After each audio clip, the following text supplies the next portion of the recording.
Today is Wednesday, November 4th. Let's go ahead and go over your books of the Bible for this week.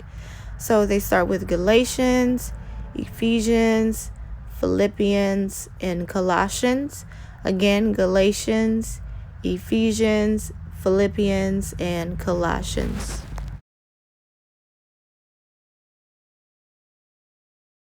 Monday, we discussed how Joseph was in prison. Remember, Potiphar's wife lied on him. That's why he was thrown in prison. And although he was thrown in prison, the Lord was still with him. And eventually, because Joseph worked hard and because he had the favor of God on him, he was put in charge of all the other prisoners in jail. So God had blessed Joseph even while he was in prison. And so, remember, there was the baker and the butler who had come from King Pharaoh's palace, and they were thrown into prison. And they had some dreams that they didn't understand. And so Joseph, through the help of the Lord, Joseph was able to interpret their dreams for them. So the butler tells Joseph his dream. He said he saw a branch and it had three grapes growing from it. And he said that he squeezed one of the bundles of grapes into Pharaoh's cup, and he gave Pharaoh his cup. And so his dream meant something good. Remember, Joseph said that in 3 days, the butler would return back to the palace, and he would continue to serve King Pharaoh. And then the baker tells Joseph his dreams, and he says that he had 3 baskets on his head. And in the top basket, there was different kinds of breads and rolls. And he said, but then the birds came to eat the bread. And so, unfortunately, the baker did not have a good meaning to his dream. And in 3 days, he would actually be executed. So 3 days passed, and exactly what Joseph said in the dreams, that is what happened. And so the butler and Joseph had made an agreement. Joseph said, whenever you go back to Pharaoh's palace, please tell him about me. I was wrongly thrown into prison. I'm innocent. Tell him how I helped you out. And the butler was like, oh, yeah, of course. But time went on, and nobody came to get Joseph out of prison. And so remember, it was 2 years before the butler even remembered Joseph. And this is why. Remember, Pharaoh one day had bad dreams, and Pharaoh didn't understand what his dreams were about. And he tried to get his wise men, the men who, serve him, to understand the dreams. He tried to get them to help him out, but they couldn't. They were like, we don't know what the dreams mean. And then finally the butler remembered, oh wait, there was this man when I was in jail who helped me interpret my dreams, and I'm sure he could help you too, Pharaoh. So Pharaoh ordered his soldiers to go and get Joseph out of prison and bring him to the palace. So Joseph was brought before Pharaoh, and Joseph explained that it's God's business to interpret dreams, and that if Pharaoh told him his dreams, God will reveal what the dreams meant. And so Pharaoh begins to tell Joseph the dreams that he had. And so in his first dream, he said he was standing by the Nile River, and he saw 7 fat cows, and then 7 skinny, thin cows came up out of the river and ate the fat cows, but they were just as skinny as before. And so he didn't understand. And then he told Joseph the second dream he had. He said there was a corn stalk that had 7 good, healthy ears of corn that grew on it, but then 7 dry, withered ears of corn grew and ate the healthy ones, but they were just as dry and withered and dead before. So he was like, I don't understand. He says the dreams are similar, but I don't understand what they mean. And so Joseph told him that the Lord was preparing Pharaoh and warning Pharaoh about what was to come. And so the Lord was going to do 7 years of plenty, meaning the land of Egypt would grow. Everything would grow in Egypt. They would have an abundance of crops, everything. It would be a blessed time, a blessed 7 years. But right after those 7 years of plenty, 7 years of famine would come. It would actually be the worst famine that has ever hit Egypt. And a famine is just when there is no food. Nothing's growing. Everything is dry and just dead. So it's a time where you really don't have food. And so he told Pharaoh, he said, this is what's going to happen. That's what God was showing you in the dream. 7 years of plenty. And then right after that, there will be 7 years of famine. And so Pharaoh says, okay, well, what do you think we should do? And Joseph said, well, you should choose a wise man, the wisest man in all of Egypt, to be in charge of collecting food and storing food during the 7 years of plenty, so that when the famine comes, the wise man would have prepared for the famine, and we would have storehouses of food saved. And so Pharaoh thought that was a great idea. Pharaoh said, well, there's nobody else we should pick but you, Joseph.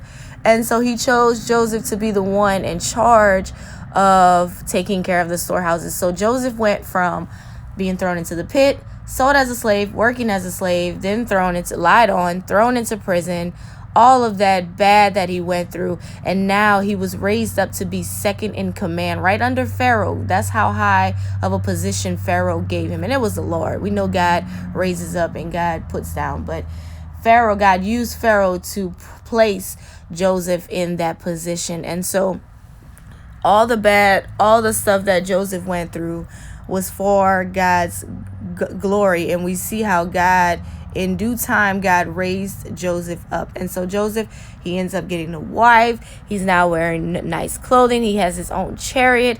Remember, he had 2 sons, Manasseh and Ephraim. Both of those sons, their names meant, they meant something, just describing everything that he went through, but he saw how God worked it all together for his good. And so Joseph was said that all the bad that he went through couldn't even be compared to how blessed and how much favor God had placed upon him right now. And we know that God was with him through everything, right? God kept him through it all. And so now Joseph is second in command in Egypt. And so when the people see Joseph, they actually had to bow in honor and respect to him. So that's how much authority he had. And so that was our lessons on Monday and Tuesday. So remember, the famine not only hit Egypt, but the famine hit like the entire land surrounding Egypt. So I told you that was also including the promised land as well. And so that means Joseph's family, his 10 brothers and Benjamin, his younger brother, they all were affected by the famine as well. In the areas where the famine had hit, everyone knew that Egypt was the place to go if you wanted to find food. And so remember, everybody was hit by the famine, not only Egypt, just everywhere around it. And so Jacob, that's Joseph's father, remember Jacob? Joseph's father, he heard that there was food in Egypt that he could buy. And so he told his sons, he said, I have heard that there is corn in Egypt. Go down and buy some for us before we all starve. So Jacob's 10 older sons, which would be Joseph's 10 older brothers, those same brothers that sold him into slavery, they all went down to Egypt to buy grain. Now, Benjamin didn't go. Remember, there's still Benjamin, the younger brother, but Jacob, kept him close to him, especially after he lost Joseph. So he thinks he lost Joseph. He keeps Benjamin close to him. That was the only 2 sons that Rachel had, Joseph and Benjamin. Okay. So the 10 older sons, they go down to Egypt and they asked around where should they buy Egypt and should they buy grain, and they directed them on where they should go. They should go to the ruler because he was in charge of all of the grain sales. So they went and they met the ruler, and when they went, they bowed low before him. Now, the thing is, they don't know that this man is their brother, Joseph. They are thinking, oh, it's just another Egyptian man. Now, the Egyptians dressed differently from the Hebrews. The Egyptians wore like a lot more flashy clothing, you could say. And the Hebrews were they wore like just robes and stuff like that. So, especially if you were an Egyptian who had like authority and power, you really wore like different types of garments. And so when they saw Joseph, they just assumed because of what he had on that he was just a regular Egyptian. They didn't think that he was Joseph. And plus, they hadn't seen him in years, like over 10 years. So, Joseph was a young boy. He was a young man. He was 17 when he left, when they sold him as a slave. And so now they're like, he's a man, so they didn't really recognize who he was. So they go before this ruler bowing down. So now we see those dreams come to pass. Remember the dreams that God had given Joseph years before, where his brothers' bundles of wheat bowed to his, the sun, moon, and star bowed to him. Well, this is it right here. So God was showing what would come. God was prophesying what would happen in the future. And that's exactly what's happening now. They're bowing down to Joseph, not knowing that it's Joseph, but look at that. And so Joseph, though, he recognized who they were. They didn't know who Joseph was, but Joseph immediately knew exactly who they were. And so he didn't want to let them know, though, who he was. He wanted to see if their hearts had changed during those times, because last time he saw his brothers, they were selling him as a slave. So he was like, I'm not going to show them who I am just yet. So he also spoke in Egyptian. So Joseph could speak in Hebrew, but he spoke in Egyptian so that they wouldn't know that he was a Hebrew. So he decided to treat them rough and test them. So he spoke to them and said, where are you from? Now, he spoke through an interpreter. He had someone speaking, for him. And so they replied, from the land of Canaan, we have come to buy corn. And Joseph said, no, you are spies. You have come to see how poor and how bad the famine has affected our land. And they were like, no, there are 12 of us, sir, and we are honest men. Our father is in the land of Canaan, and our younger brother is in there with them, and one of our brothers is dead. And Joseph listened to them, and he wanted to see his younger brother Benjamin. And so he said, I'm going to take a chance that you are honorable men. One of you will stay here in jail, and the rest of you can go home with grain for your families. But I want you to come back and bring your youngest brother in order for me to know if you're telling the truth. And that is the only way you will get your other brother out of prison, is if you go home and bring back your younger brother. So talking among themselves, the brothers were like, oh, goodness. And they already knew that Jacob wouldn't want Benjamin to go. And so, he kept him from going this time. So finally they decided to, okay, well, we're going to go back home and see what our father says. So they chose Simeon to stay, and he was actually put in jail because one brother had to stay behind while they went to go and get Benjamin. So Simeon stays behind, and the other brothers go back home. They did get some grain. They filled their sacks with grain to bring home, but they're missing a brother, Simeon, and now they have to go home to get Benjamin to bring him back to Egypt. So whenever they were on their way back home, they ended up stopping for the night, and they opened their sacks, and they ended up finding that the money that they had given to Joseph to buy the food was put back in their sacks. So they couldn't understand. They were like, wait, why is our money back? We paid him that money. Why is it back in our sacks? And so they couldn't understand how it got there. But of course, they didn't know that Joseph was actually the one.